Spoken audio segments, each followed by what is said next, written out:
Now, linguistic signs are one special type of sign, and we know that there are different signs like road posts, traffic lights and that kind of thing.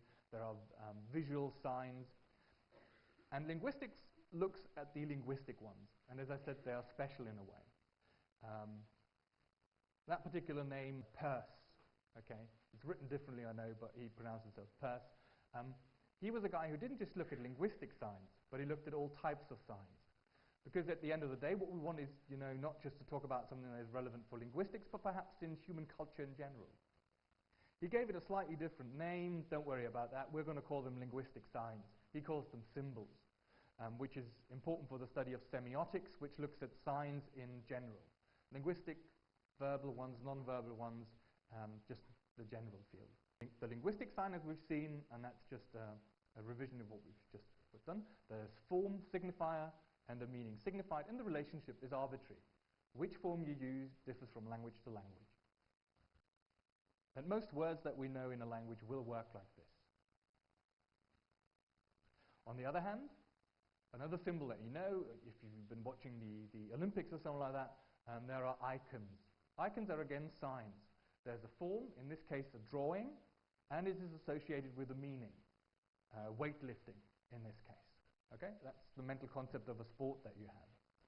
So again, you have a form. In this case, instead of sounds, it's a picture. And there's a meaning associated with it. Perhaps if it's outside of a gym at the Olympics, you will know that the weightlifting competition is going on in that room.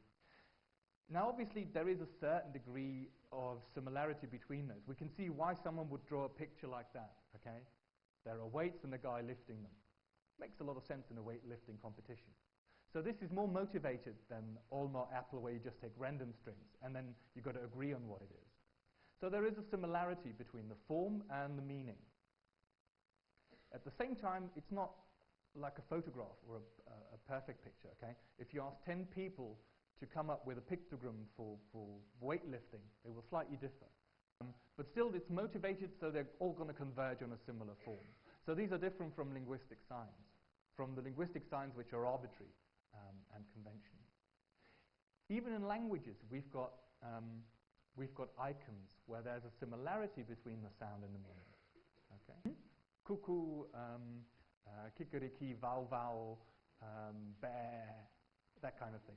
Animal sounds, onomatopoeic sounds. There we can see, obviously, if the animal makes noises just like that, we mirror it. Okay? So these would be icons.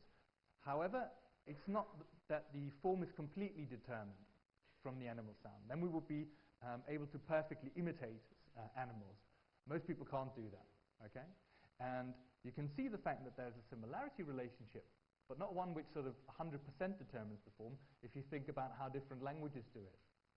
In German, it's kikeriki. What's the English equivalent? Cock-a-doodly-doo. Kikeri-kikeri-ki, cock-a-doodly, cock-a-doodly-doo. Okay? They're different. Two different sets of people describing the same animal sound. Both of them make sense. I mean, there's a k at the start, and then some kind of vowel, and there's a repetition. The sound system of a specific language will limit what you can do with it. So these onomatopoeic words, these animal imitation sounds, also something like swoosh or bang, they also differ from language to language. So there's only similarity. They would be icons in the field of semiotics. But the majority of linguistic signs, if you think about it, love, hate, war, desk, eat, drink, man, woman, all of those are arbitrary and therefore pure linguistics signs. The final bit, those are indexes. The picture came out a bit small, but it's smoke. Okay? If smoke is a sign for fire, as, oh, you probably won't remember them, Queensberry, a couple of years back, won Popstars on Pro 7. So 2 years ago, that was a really good mnemonic device. And they had a song called There Ain't No Smoke Without Fire. Those of you who know it will hear that song at the back of their minds till the end of the day. I apologize for that. Unless you're a huge Queensberry fan and enjoy, but whatever. The basic message is true. You see a form, in this case it's smoke, and obviously the smoke isn't the fire, okay? But we know from experience that there's a causal relationship between smoke, then we know it must have been caused by fire. Another example would be if you see someone crying, okay, then you know that they are in emotional turmoil. They might be crying out of joy or out of sadness, and then the facial gestures will be different. But you can still know, I mean, there's something going on with them which is extraordinary. Okay? So the tears are, again, a sign of their inner state. Some people have said certain types of linguistic elements, which we're going to focus on in the second lecture, something like here, now, I, you, have got that kind of indexical part to it. Because if I say I, you will always know that it refers to whoever just said it. If I say here, you will know it means the same room we are in. And it goes on in a way that if I had put down a note like last week, we will meet here again next week, same time, it would have made sense while you were there, because it was pointing like an index at this room, at this time, at me and you.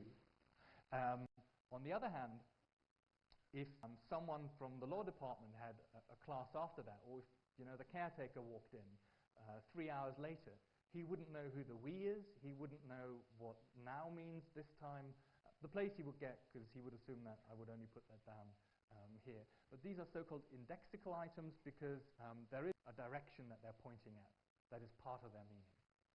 But as I said, those are pretty interesting because we can work out what they mean in context pretty easily.